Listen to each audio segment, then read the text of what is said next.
Querido irmão, te convido a orar comigo nessa aula de hoje, pedindo que o Espírito Santo possa nos encher de revelação na sua palavra. Nós estaremos dando continuidade ao assunto que começamos a aula anterior, sobre a libertação do poder do pecado. É um fundamento tão importante no nosso caráter. E o meu desejo é que Deus possa estar usando essa aula de hoje para marcar a sua vida. Ore comigo, peça a Deus revelação naquilo que você vai estar ouvindo junto conosco. Querido Espírito, Tu és tão fiel, tão bom, Tu nos amas tanto, Senhor. Segundo a Tua palavra, Tu és o Consolador, Tu és o Paráclito, Tu és o Aio. Senhor, Tu és aquele que nos conduziria a toda a verdade. Tu és aquele que nos faria lembrar de toda a verdade. Tu és o Espírito de toda luz. É o Senhor que ilumina o nosso espírito. É o Senhor que nos dá a revelação. Eu te peço, ó Deus, em nome de Jesus, vem sobre a vida desse irmão querido que está participando dessa aula. Vem sobre as nossas vidas, ó Deus, com uma capacitação nova, com uma unção nova, para que tenhamos revelação desses fatos tão maravilhosos e tremendos. Ó Deus, não nos deixe viver uma vida cristã privados das riquezas dessa luz, das riquezas dessa revelação. Não queremos ter só um entendimento mental, intelectual sobre essas verdades, Pai, mas queremos que isso se traduza em poder transformador na nossa vida prática, no nosso dia a dia. Eu oro que a Tua presença maravilhosa possa estar sendo percebida na vida de cada um dos irmãos que participam conosco, em nome de Jesus. Usa esse tempo para o Teu próprio propósito, nos ensina, marca-nos, ó Deus, dá-nos o Teu entendimento, em nome de Jesus, em nome de Jesus. Quero te convidar a abrir sua Bíblia comigo, em Colossenses capítulo 3, verso 3, veja o que a palavra do Senhor diz: porque morrestes e a vossa vida está oculta juntamente com Cristo em Deus. Diga, vamos repetir juntos: porque morrestes e a vossa vida está oculta com Cristo em Deus. Vamos colocar isso na primeira pessoa do singular. Diga, eu morri e a minha vida está oculta com Cristo em Deus. Morri.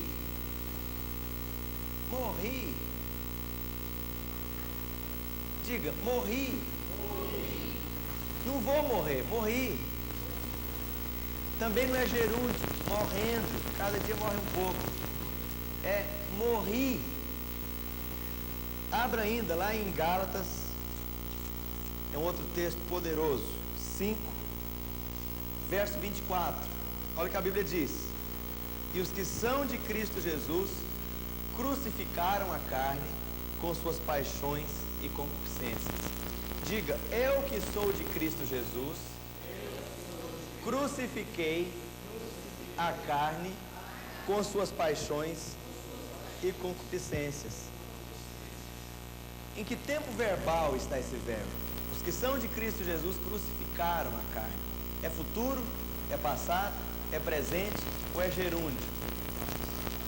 É passado. Os que são de Cristo Jesus já crucificaram a carne. O texto de Colossenses que nós lemos diz: morrestes. Que tempo verbal é? Passado. O texto que nós lemos com os irmãos na aula anterior, lá em Romanos capítulo 6, sabendo isso, que foi crucificado com ele o nosso velho homem, aquele velho homem pecador, aquela velha natureza terrível, foi crucificado. Irmão querido, qual a atitude prática que nós vamos ter em relação ao que a Escritura diz? Nós, na aula passada, fizemos uma diferença, junto com os irmãos, entre o que é fato e entre o que é apenas uma ideia. E aqui a Bíblia está apresentando para nós um fato. Ora, se todos os tempos verbais que falam da nossa libertação do poder do pecado, da crucificação do nosso velho homem, está no passado, então nós não temos que crucificar mais o velho homem. Já foi crucificado. Se nós tentarmos vencer o pecado por esforço próprio, nós vamos estar tentando fazer o que Deus já fez. Tentar andar em vitória é tentar em vão realizar o que Deus já fez. E como todas as coisas na vida espiritual só funcionam por fé, se você está tentando crucificar, é porque você não crê que está crucificado. O que acontece? O seu velho homem se levanta. Os irmãos entendem isso? Então, quando eu estou tentando vencer o pecado, eu estou dizendo, eu não creio que ele foi crucificado. Como você não crê, porque a sua atitude de tentar vencer está demonstrando isso, o velho homem se levanta forte, poderoso e te escraviza para cometer o que você não quer. Por outro lado, se você cumpre a palavra, bom, já foi crucificado, é em fé, é aplicando fé que as coisas funcionam no mundo espiritual. Se a Bíblia diz que foi crucificado, só me resta crer. A única coisa que Deus espera de mim é crer, é aceitar a palavra, aceitar o fato. Olha, há uma irmã que gosta de dizer isso, eu quero repetir, a Bíblia quer dizer o que ela diz. Ela está dizendo, foi crucificado, morreu. Os que são de Cristo Jesus crucificaram a carne com suas paixões e concupiscências. Pronto, acabou, não tem mais nada a ser feito. Creia nisso e aplique fé no fato. A Bíblia não está dizendo que é gerúndio, você vai morrendo aos poucos. Fumava 4 carteiras de cigarro por dia, agora fuma só 2. Depois de 3 meses, fuma só 1 carteira de cigarro por dia. Eu gosto dessas ilustrações porque elas põem bem em xeque a nossa prática. Batia na mulher segunda, quarta e sábado, agora só bate sábado. Xingava palavrões terríveis, agora xinga só palavrões a menos. A Bíblia não está dizendo que é morrendo, é aos poucos. A Bíblia diz, foi crucificado. Tudo aquilo que te arrastava para cometer o que você não queria, foi crucificado.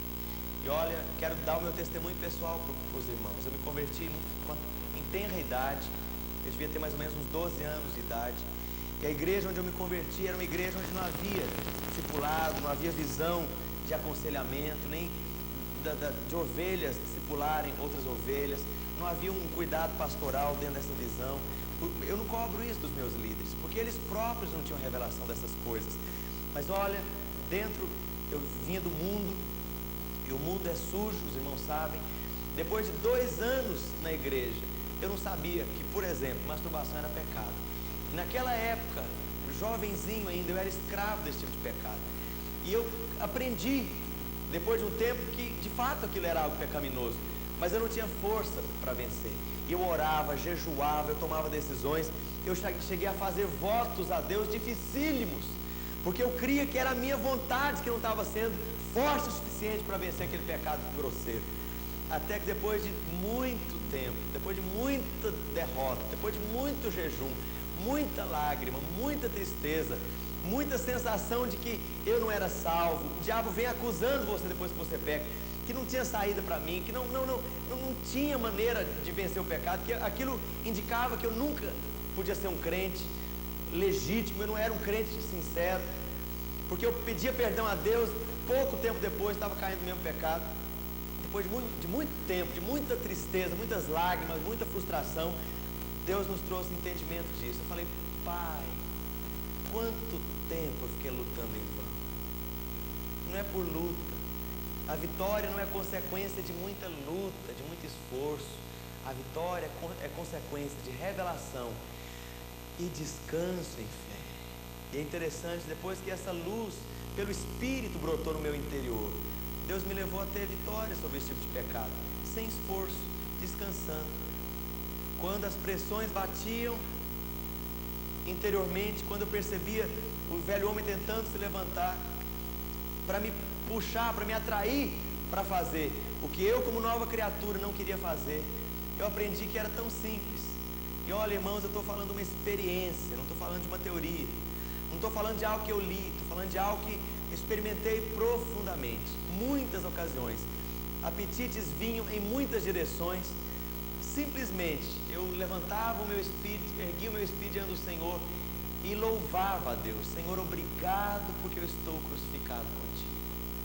Te louvo, ó Deus. E isso em plena certeza de fé, em plena intenção de descanso em Deus. Irmãos, o resultado era instantâneo. Por uma questão de fração de segundos, todos aqueles apetites iam embora. Por quê? Eu aplicava a morte de Cristo no meu corpo.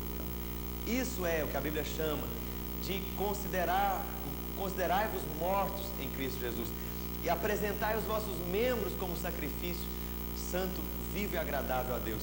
Isso é um fato. Os irmãos compreendem? Aqueles apetites, numa fração de segundo, iam embora. E eu descobri uma outra coisa. Outros pecados passaram a não ter mais nenhuma voz na minha vida. Nenhuma pressão me arrastava mais. Porque todo o meu velho homem tinha sido crucificado com Cristo. Todo conflito entre pecar ou não pecar tinha ido embora. Por quê? Não quer dizer que a pressão do pecado não existia. O pecado, a Bíblia afirma em Romanos, habita nos seus membros, no seu corpo. Você só vai ser livre da presença do pecado quando o seu corpo, que está sob selo do Espírito, for glorificado, for transformado ao modelo do corpo do Senhor Jesus. Só aí você vai estar vai estar livre da presença do pecado.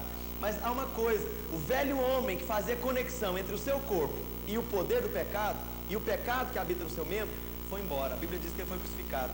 Ora, se a conexão, que era o velho homem, foi crucificado, você não vai andar mais sendo escravo desse poder escravizante. Os irmãos compreendem? Eu quero te estimular a andar nessa experiência. Eu quero te contar uma outra experiência, uma outra ilustração, que torna mais claro ainda o propósito de Deus de te libertar. Vou te contar duas ilustrações. A primeira era de uma panificadora, uma fábrica de pães. Vamos dizer que você é essa fábrica de pães, você é essa panificadora, essa indústria que fabrica pão.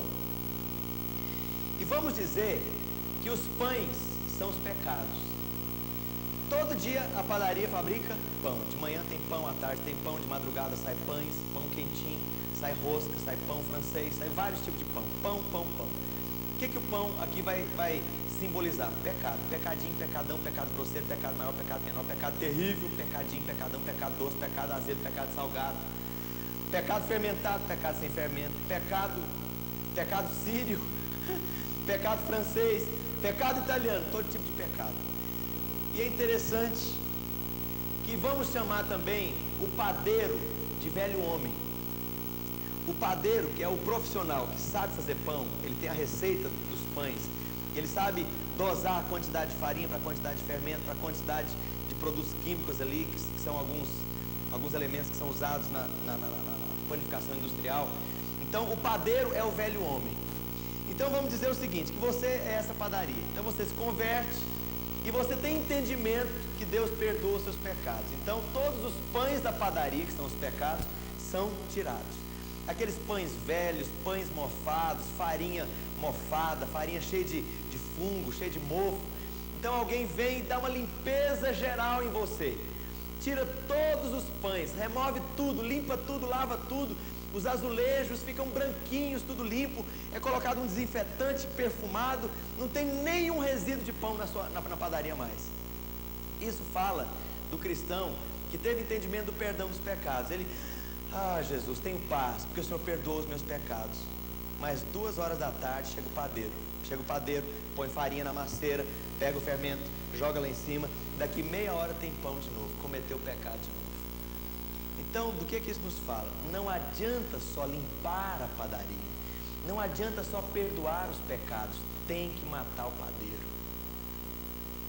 E a obra da cruz foi completa, não só limpou os seus pecados, tirou os pães da padaria, mas deu um tiro na testa do padeiro. A cruz foi esse tiro na testa do padeiro. O seu velho homem, produtor de pecado, produtor de pão, morreu. Agora a padaria está sempre limpinha. É padaria porque é residência, segundo as escrituras, do pecado, mas não fabrica mais pão, não comete mais pecado. Agora tem uma nova natureza. A padaria virou uma sucursal do céu. Só maná celestial. Os irmãos entendem isso? É uma ilustração interessante. Por outro lado, tem uma outra ilustração mais curiosa ainda. Gostaria de chamar o irmão, traz a sua cadeira para cá e fica aqui. Digamos que esse irmão aqui foi um criminoso terrível, cometeu vários crimes, assalto a banco, sequestro de avião.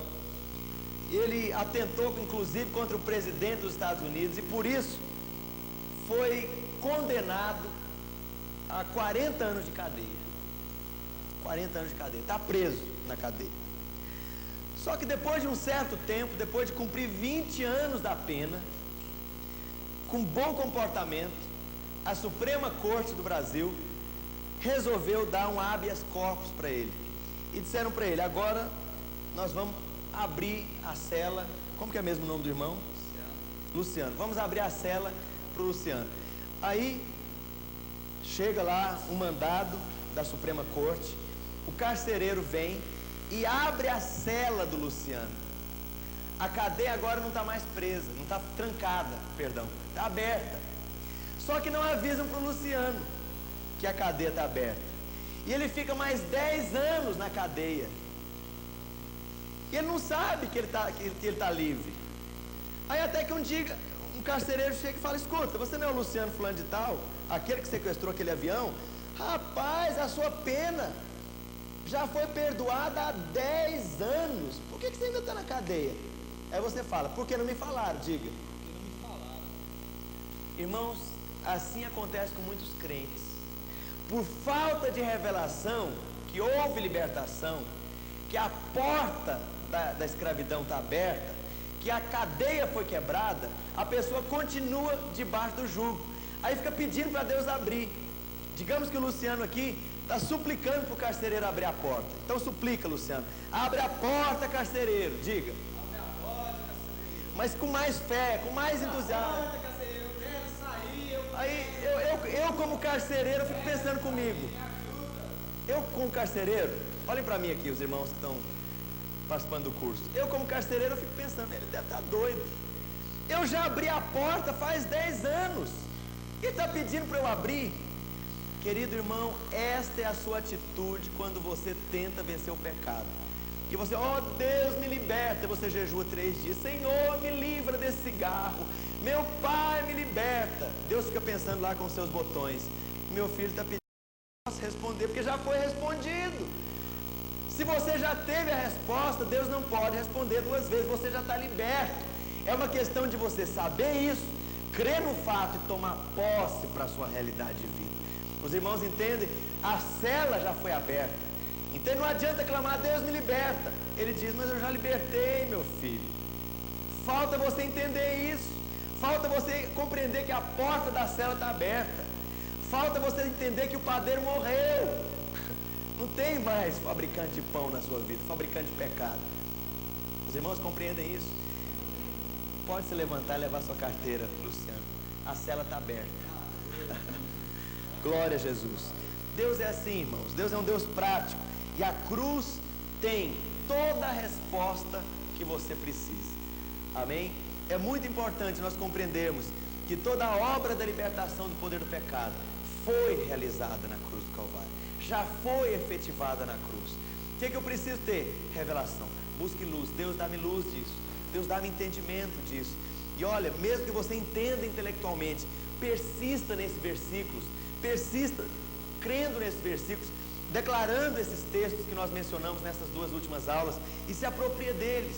Separa um tempo: Deus, eu me aproprio da minha libertação do poder do pecado. Eu quero te fazer uma pergunta. Certamente você compreendeu esses princípios que nós estamos passando para você nessas 2 últimas aulas. Mas eu pergunto: você já tomou posse da sua morte inclusiva na cruz? Você já tomou posse dessa bênção maravilhosa, dessa herança maravilhosa da cruz? Se você não tomou posse, eu te convido a fazer isso hoje, nessa aula ainda. Você vai orar e vai dizer: Senhor, eu reivindico isso para mim. Eu fui incluído na morte de Cristo. Segundo as Escrituras, eu morri quando o Senhor morreu. E olha, amado, infelizmente a grande maioria dos cristãos, ao passar pela experiência do batismo nas águas, sequer tem entendimento dessas verdades. Passam pelo batismo como uma mera cerimônia religiosa, mas o batismo tem uma implicação legal no mundo espiritual. No batismo nós estamos declarando: eu estou sepultando Pedro, eu estou sepultando o João, o Manuel, o Marcelo, o Ricardo. Eu estou sepultando ao modelo de Cristo que foi sepultado. Como Cristo foi crucificado, você foi crucificado nele. Ele é o seu representante, mas ele também te incluiu na morte dele. No ato da crucificação do Senhor na cruz, eu e você estávamos sendo crucificados. Isto a Bíblia chama de morte inclusiva. Fomos incluídos, fomos colocados em Cristo. Diga: em Cristo. Nele, no qual, por ele, por meio dele, por meio de quem, em quem, nele. Todas essas expressões são expressões que você vai ver na palavra de Deus, principalmente no Novo Testamento, nas epístolas de Efésios e Romanos. O que significa isso? Significa que eu e você fomos colocados nele, por isso podemos ter vida. Fomos colocados nele, por isso Não temos dívida nenhuma mais do pecado a ser saldada. Todo o nosso pecado já foi punido naquela cruz. E mais que isso, não só fomos perdoados, mas fomos mortos, incluídos. Isso fala de um projeto de Deus. A Bíblia diz lá em Gênesis, abra lá a sua Bíblia em Gênesis comigo, um versículo mais. A Bíblia diz lá em Gênesis 6:3: Então disse o Senhor: o meu espírito não agirá para sempre no homem, pois este é carnal. Deus concluiu isso lá na queda, muito tempo atrás. Isso fala de uma visão que Deus tem da carne. Eu quero te dizer algo muito sério aqui nessa aula. O homem até hoje ainda tem esperança de reformar a carne. A religião tem esperança de melhorar a carne, de dar uma reformada na carne, de dar uma perfumada na carne, de treinar a carne, de adestrar a carne. Mas Deus desistiu de mexer com carne, ó, como diz o outro, a secula seculorum. E Deus não tem plano para reformar a carne. O projeto de Deus é destruir a carne. Diga, o projeto de Deus é destruir a carne. Então Deus não tem plano para melhorar a carne. Esse é o grande problema da religião. Olha, gente, da maior parte das religiões, as pessoas muitas vezes começam a frequentar determinadas igrejas para dar uma melhorada, sente a sua consciência pesada por causa do pecado e não se dispõe a mudar, a nascer de novo. Então tem aquela ideia, não, se eu frequentar determinada igreja, aquele alto padrão moral vai melhorar a minha vida, vai melhorar meu relacionamento familiar. Então as pessoas até criam os seus filhos na igreja com aquela expectativa dos filhos terem uma boa moral. Olha, Deus não tem projeto que você só pratique uma boa moral. Os irmãos entendem? Esse era o problema dos fariseus. Os fariseus tinham, entre aspas, uma boa prática moral, mas o seu coração era um coração de cobra, venenoso, corrompido até a raiz. E Jesus chegou a chamar aqueles homens de sepultura caiada. O que é isso? São sepulcros pintados de cal, por fora branco, por dentro cheio de podridão, de carniça, de carne apodrecida. Essa era a comparação que Jesus fazia para quem vive aparentemente uma boa moral do lado de fora, mas cujo coração é inconverso, cuja carne não foi crucificada. E o alvo de Deus no projeto de vida cristã que Ele tem para você e para mim não é te reformar, não é melhorar a sua atitude, não é te dar uma melhorada, dar uma educada na carne, dar uma perfumada na carne. A Bíblia diz que isso é impossível. Por isso Deus desistiu de ter qualquer remédio para a carne. Deus não trabalha com a carne, Deus não tem projeto nenhum para a carne. O projeto de Deus para a carne é morte, é a cruz. O projeto de Deus para a carne é destruir a carne e gerar uma nova natureza em você. E criar uma outra natureza, com outras bases, não carnais, mas cujo pendor dá para o Espírito. Os irmãos entendem? Foi essa obra que aconteceu no seu novo nascimento. Você foi incluído na morte de Cristo, a sua carne foi destruída na cruz, foi aniquilada, foi crucificada, foi morta. Por outro lado, Deus gerou uma outra natureza dentro do seu espírito. E agora você tem um outro pendor, um pendor para as coisas espirituais. Por isso você entra em crise, em conflito, quando o pecado lhe bate à porta. Quando há algum pecado, o Filho de Deus, ele se sente sujo. Ele se sente sujo, ele tem que se limpar. Por outro lado, a Bíblia fala da porca lavada que volta para o vômito. Já ouviu isso na Bíblia? A porca lavada que volta para o vômito é aquela pessoa que chegou na igreja, ficou um tempo na igreja, mas não nasceu de novo. Aquilo ali não é ambiente para ele. Ele tem sede da lavagem apodrecida, ele tem sede da lama, ele precisa chafurdar o barro, ele tem que estar no meio dos porcos. Ele não consegue ficar ali, porque a natureza dele, a natureza de porca, é o cão que volta para o vômito, segundo as Escrituras. É a porca lavada que volta para a lama. Então, se você pega um porco, eu posso te fazer esse desafio aqui. Pega um porco, tira o porco do chiqueiro, lava o porco, passa shampoo, um creme rinse bem caro, amarra uma fita de veludo vermelho ou vinho no porco, passa bastante perfume francês e leva para a sua sala. E deixa o porco lá 2 dias para você ver o que vai acontecer. O porco é porco, a natureza dele é ser porco. Assim é com algumas pessoas. Tem-se determinada esperança, determinada expectativa de que a religião vai produzir algo melhor. Olha, tire o cavalo da chuva. Religião não melhora ninguém. Carne não presta. Fala pro seu vizinho, carne não presta. E uma coisa pior ainda, a Bíblia mostra que todo homem foi contaminado com a semente, com o veneno da serpente. Todo homem foi contaminado com o veneno da serpente. E essa informação passou a todos os homens. E olha, a palavra de Deus mostra, o Senhor Jesus ali, quando ele, no final já do seu ministério na terra, ele diz, do mesmo modo que Moisés levantou a serpente de bronze no deserto, assim o Filho do Homem será levantado. Ora, tem uma coisa interessante aqui. Jesus nunca teve natureza de serpente. Ele é o Cordeiro de Deus. Ele é santo, imaculado, perfeito, bendito. Nunca houve pecado na vida dele. Por outro lado, ele usa uma figura. Bronze fala de juízo. A serpente de bronze sendo levantada, ele está fazendo uma alusão à sua própria crucificação. Quem era aquela serpente? Será que é o diabo? Por outro lado, aquela serpente era ele? Aquela serpente era a sua natureza velha. Você era uma cobra venenosa, uma cascavel terrível. Fala para o seu vizinho, você era uma cobra terrível, uma serpente venenosa, uma víbora violenta. Por isso, religião não pode melhorar. Cobra pode ser até treinada. Eu conheço algumas cobras que vivem domesticamente, dentro de casa, sobe no sofá. Eu já vi, inclusive, alguns programas em que a pessoa vive, né, com a cobra enrolada, mas ela continua cobra. É a natureza de cobra e tem veneno de cobra.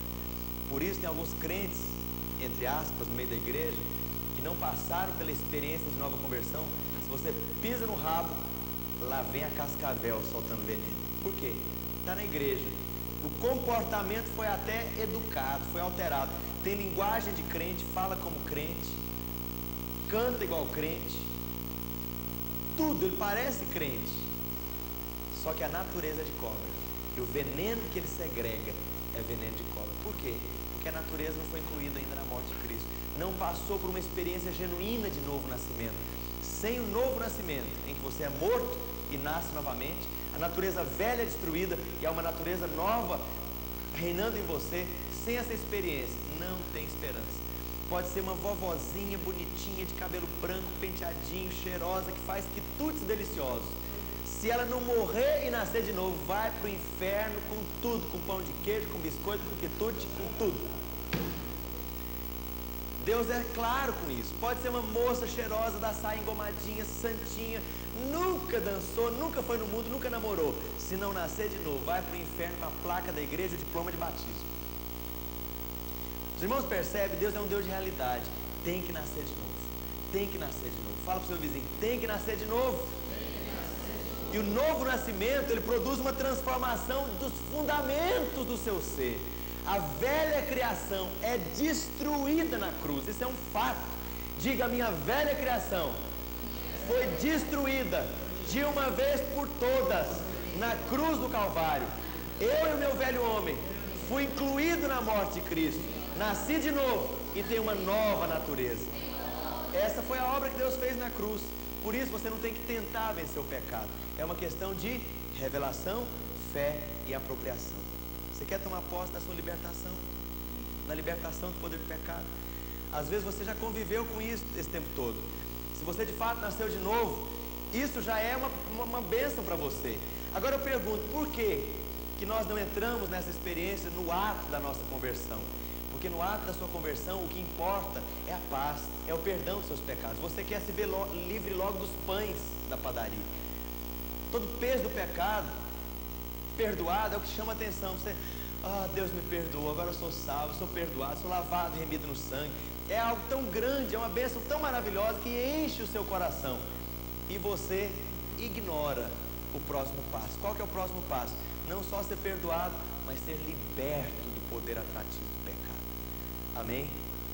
Desde que você converteu, no ato da sua conversão, quando você falou Senhor, quando você se dirigiu para Deus e o reconheceu como Senhor, nesse instante você foi salvo, nasceu de novo, foi incluído na morte de Cristo, teve uma experiência de novo nascimento.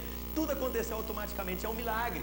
É um milagre completo porque é no espírito, não é na mente, não é paulatino, não é um processo. O seu novo nascimento é um pique instantâneo. Os irmãos entendem? Por outro lado, nós podemos viver como aquela ilustração que eu fiz do irmão.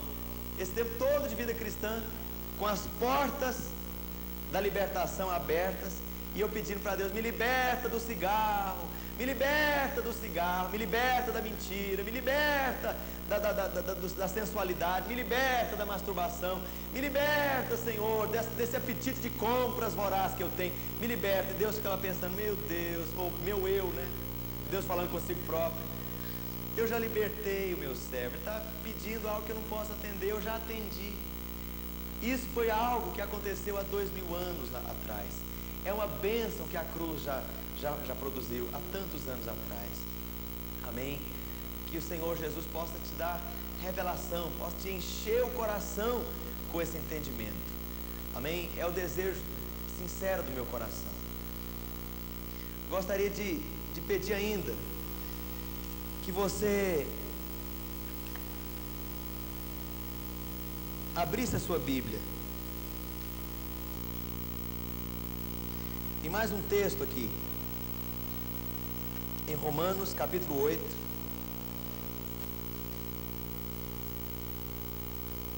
Os 2 primeiros versículos, em que a Bíblia diz, nos quais a Bíblia diz, acompanhe comigo, você que participa pelo vídeo: agora, pois, já nenhuma condenação há para os que estão em Cristo Jesus, porque a lei do Espírito da vida em Cristo Jesus te livrou da lei do pecado e da morte. Porquanto que for impossível a lei no que estava enferma pela carne, isto fez Deus enviando seu próprio Filho em semelhança de carne pecaminosa, e no tocante ao pecado, e com efeito, condenou Deus na carne o pecado, a fim de que o preceito da lei se cumprisse em nós, que não andamos segundo a carne, mas segundo o Espírito. Porque os que se inclinam para a carne cogitam das coisas da carne, mas os que se inclinam para o Espírito, das coisas do Espírito. Ora, do que a Bíblia está dizendo? Que havia uma impossibilidade. Andar pela lei significa andar tentando agradar a Deus. Então eu vou cumprir, por exemplo, os 10 mandamentos: não matarás, não terás falso testemunho, não terás outros deuses diante de mim. Então andar pela lei fala de andar tentando agradar a Deus. E a palavra do Senhor diz em outro texto que por obras da lei, por tentativa, por esforço, ninguém será justificado. E olha, a lei, esse estilo de vida de tentar por esforço agradar a Deus, Deus introduziu no povo judeu para que eles próprios se sentissem frustrados e chegassem diante de Deus ao ponto de dizer: tudo bem, o Senhor nos deu a lei, nós tentamos com todo o nosso esforço cumprir a lei, mas não conseguimos. Por isso, nos rendemos a Ti para que Tu proveja um outro meio. E ali, através de Cristo, o povo judeu poderia ser salvo. Agora prestem atenção, a Bíblia fala: o fim da lei é Cristo, para a justiça de todo que crê. Só que no caso do povo judeu, e no caso das pessoas que tentam viver a vida cristã, tentam andar em vitória por esforço próprio, o fim da lei não é Cristo. E eles continuam vivendo pela lei. O que é viver pela lei? É viver pelo esforço, por tentativa. Eu tento e não consigo nada. Por que eu não consigo nada? A Bíblia fala que a lei estava enferma pela carne. O que é isso? Pela carne, por tentativa, por esforço próprio, jamais conseguiremos viver a vida cristã satisfatoriamente diante de Deus. Amém? O alvo de Deus é que você entenda que pela carne, pela tentativa, pelo esforço, pelo seu poder de vontade, direcionado na direção bem intencionada de vencer o pecado, você jamais vai conseguir nada. Porque a Bíblia fala: a lei estava enferma pela carne. Amém? Não conseguimos. É inútil. Não há saída. E a Bíblia continua. Volte um capítulo anterior, Romanos capítulo 7. É interessante que em Romanos capítulo 6, Deus fala do processo da libertação. Em Romanos 7, a Bíblia descreve o crente sincero que está tentando vencer o pecado pelo esforço. E em Romanos 8, Deus fala finalmente do desfecho desse processo. Entende isso? Romanos 6, 7 e 8 estão em conexão direta. Em Romanos 7, você vê a figura do crente desiludido, sincero, que tenta, se esforça, mas não consegue nada. Olha o que a Bíblia fala. Verso 15 do capítulo 7. Porque nem mesmo compreendo o meu próprio modo de agir, pois não faço o que prefiro, e sim o que detesto. É aquele conflito sobre o qual me referi. Eu não faço o que eu quero agradar a Deus, mas eu não consigo. Olha o que a Bíblia continua dizendo. Ora, se faço o que não quero, consinto com a lei que é boa. Nesse caso, quem faz isso já não sou eu, mas o pecado que habita em mim. Porque eu sei que em mim, isto é, na minha carne, não habita bem nenhum. Diga, na minha carne não habita bem nenhum. Pois o querer o bem está em mim, não porém efetuá-lo. Porque não faço o bem que prefiro, mas o mal que não quero, esse faço. Mas se eu faço o que não quero, já não sou eu quem faz, e sim o pecado que habita em mim. Agora presta atenção, isso aqui não quer dizer que é a sua experiência de hoje. Isso é a experiência do crente que não teve revelação de Romanos 6. Olha o que a Bíblia fala lá no versículo 5. Porque quando vivíamos segundo a carne, é a experiência que Paulo relata em Romanos 7. Romanos 7 está ligado a esse versículo. É quando vivíamos no esforço. Quando vivíamos segundo a carne, nós nos encontrávamos com essa experiência de tentar fazer o bem, mas o pecado que habita em mim ser mais forte, me escravizar a cometer o que não queria. Os irmãos entendem? Então, tem muita gente que fala, a carne é fraca, para explicar a sua vida de fracasso. Conversa fiada. Não é o propósito de Deus. Isso aqui é quando vivíamos segundo a carne. A experiência de Romanos 7 é quando vivíamos no esforço próprio. E aí Paulo clama no final do versículo, no versículo 24 do capítulo 7, ele diz, miserável homem que sou. Ele está fazendo uma alegoria aqui. Quando eu vivia no pecado, ele chegou a essa conclusão. Miserável homem que sou. Quanto mais eu tento, pior fica. Quanto mais eu me esforço, mais eu caio no pecado. Quanto mais eu tento na carne, no esforço próprio, quanto mais eu exercito a minha vontade, meu poder de decisão, de escolha, mais eu me vejo escravo do pecado. Desventurado homem que sou, quem me livrará do corpo desta morte? Verso 24. Aí ele responde, graças a Deus, por Cristo Jesus nosso Senhor, de maneira que eu, por mim mesmo, com a mente sou escravo da lei de Deus, e segundo a carne, a lei do pecado. Mas agora, nenhuma condenação há para os que estão em Cristo Jesus. Diga, eu estou em Cristo Jesus. Deus pegou você, vem cá, meu irmão. Vem cá você também, meu irmão. Vamos encerrar essa aula fazendo uma alegoria. Diga, desventurado homem que sou. Desventurado homem que sou. E esse outro irmão aqui é Cristo. Cristo na cruz do Calvário. E Deus aqui com o projeto de destruir a carne daquele desventurado ali. Fala, desventurado homem que sou. Aí você fala, graças a Deus. Graças a Deus. Que em Cristo. Que em Cristo. O que é em Cristo? Dentro de Cristo. Deus pegou o desventurado aqui e incluiu em Cristo. Crucificou. Matei o desventurado. Matei a carne pecaminosa. Natureza de cobra, de víbora, foi destruída. Do mesmo modo que Moisés levantou a serpente de bronze do deserto, o Filho do Homem será levantado. Para quê? Para anular, para destruir o veneno na carne do homem. O desventurado homem que sou. Por isso nós podemos dizer, graças a Deus, que em Cristo. Pode sentar você. O que é em Cristo? Obrigado, irmão. O que é em Cristo? Você foi colocado na cruz, na obra de Cristo. A Bíblia fala, aqueles que foram batizados em Cristo, quer dizer, aqueles que foram colocados em Cristo, de Cristo se revestiram. Fui colocado em Cristo, de Cristo me revesti. Agora a personalidade que aparece é a personalidade de Cristo. Fui colocado em Cristo, minha velha natureza foi destruída, natureza de cobra foi destruída, posso viver agora na força dele. Amém, Senhor, depende da tua força. Onde o Senhor quer me conduzir? Onde o Senhor quer me conduzir?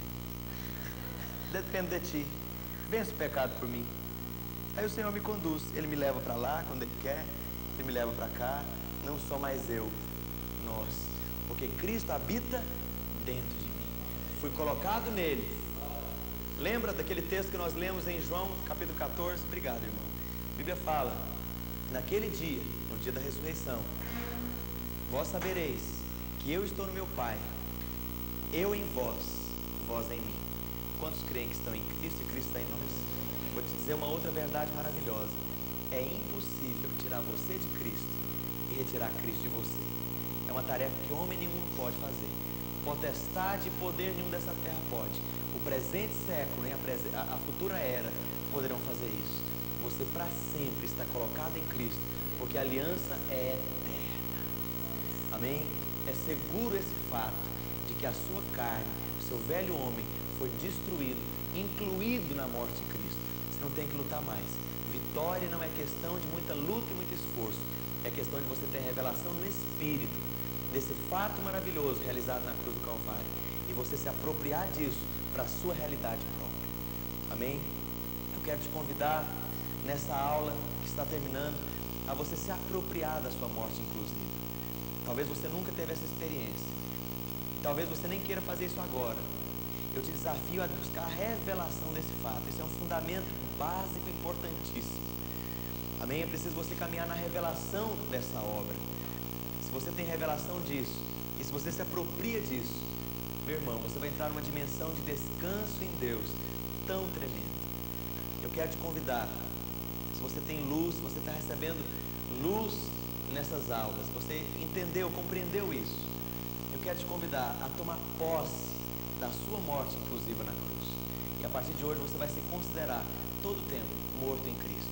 E quando algum pecado quiser te escravizar a cometer o que você não quer, aquilo que você não quer cometer, ao invés de tentar lutar, ao invés de se instalar aquele conflito, não posso fazer, você simplesmente vai descansar em Deus e vai declarar a verdade.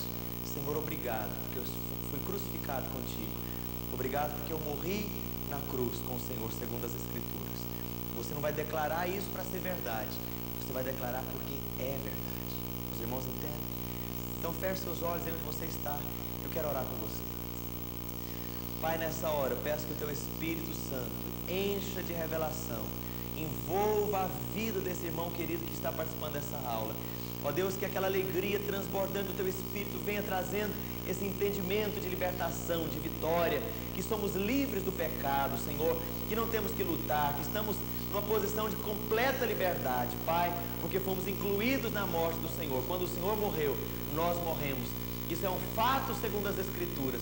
Nos apropriamos disso e nos consideramos mortos, Pai, para o pecado, mas vivos para Ti em Cristo Jesus. Eu oro que a Tua presença, o Teu Espírito esteja incomodando cada irmão a ter perfeita revelação disso, a fim de que essa luz, a fim de que essa bênção se traduza, Senhor, não em mera teoria, não em mera doutrina, mas em experiência prática, de um caminhar no dia a dia, livre do pecado, em perfeita paz, em perfeita harmonia interior, em libertação, Senhor. Muito obrigado, porque o pecado não tem domínio sobre nós.